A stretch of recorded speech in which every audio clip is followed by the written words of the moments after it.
The one part is like understanding our own risk and kind of looking back at our history. Another part of prevention, I think, is you talk about having conversations with your kids and what that looks like at different ages. I would love to make this like a day-long session with you, and we can talk about each one of those ages and what exactly we can say.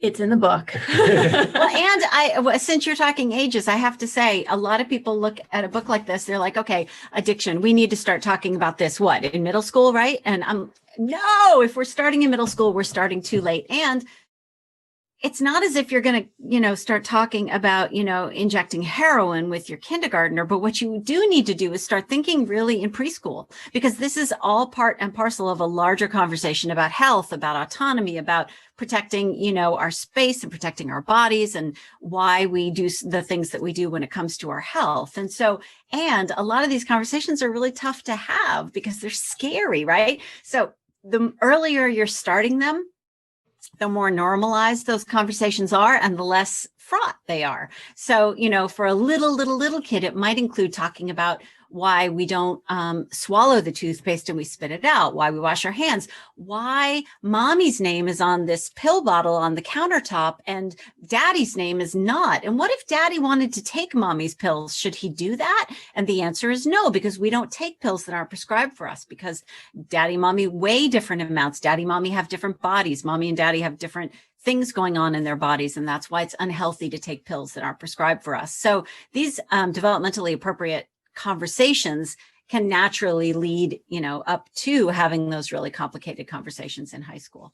It's always so much easier to start early. I mean, whether it's about talking about sexuality or talking about addiction, it's just so much easier because I can stumble through my way of figuring it out and they're still very simple with it. So it makes it just a whole lot easier for everyone if we just start earlier. Yeah, it drives me nuts when people talk about the sex talk as if there's like one. Yes. And so I love just your demonstration of the conversations we can have with young kids. What about for kids that are in like not middle school, but like adolescents, elementary school? Like they're just on the verge. I think that's a really, Yeah. So the conversation that goes from like general health conversations into conversations about chemical substances, and keep in mind, when you're talking about chemicals and substances, you're still having conversations as kids are younger about like the cleaning chemicals you use in your home and, why you don't eat those Tide Pods, because that's, those are chemicals and they make you sick. And so that kind of conversation between like just general chemicals around the house and then chemicals that actually have that people put in their bodies on purpose isn't that big of a leap.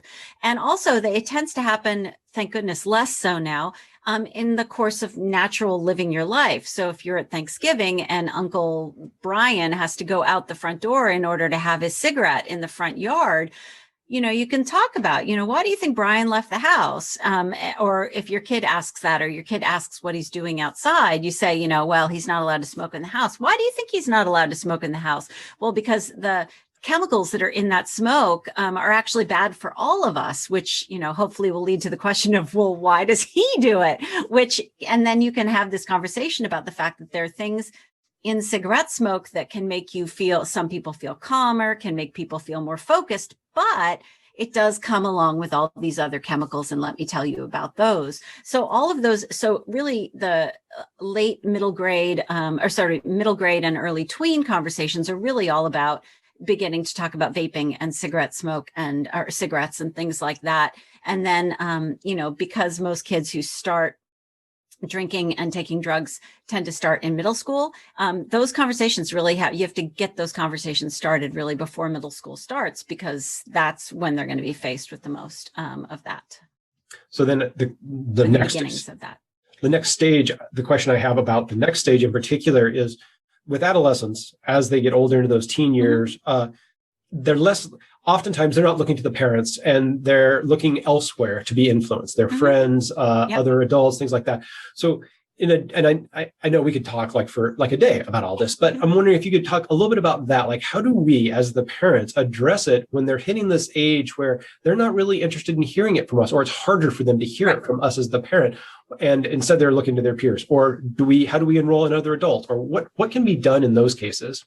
So while it is absolutely true that kids do look to their peers for some of this, even when you poll college age kids, they still report that they're one of the trusted sources they go to is their parents. And as the internet sort of, has become more and more a part of people's lives, and you can Google anything, I think that's sort of a part of it as well. And, luckily most search engines are putting the some trusted stuff up towards the top.